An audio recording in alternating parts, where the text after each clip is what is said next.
معزز ناظرین، یاد رکھنا جیسے جیسے انسان کی اللہ سے واقفیت بڑھتی جاتی ہے ویسے ویسے اس کا مخلوق کے آگے اپنے دکھڑے رونا کم ہو جاتا ہے، یہاں تک کہ بالکل ختم ہو جاتا ہے۔ اپنا غم، اپنا دکھ صرف اپنے رب کو بتائیں، اسی سے فریاد کریں۔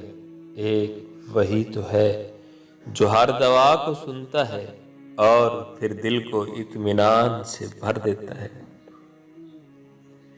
اللہ کے رسول حضرت محمد صلی اللہ علیہ وآلہ وسلم نے فرمایا، اگر کوئی شخص جھوٹ بولنا اور دغا بازی کرنا روزہ رکھ کر بھی نہ چھوڑے تو اللہ کو اس کی کوئی ضرورت نہیں کہ وہ اپنا کھانا پینا چھوڑ دے۔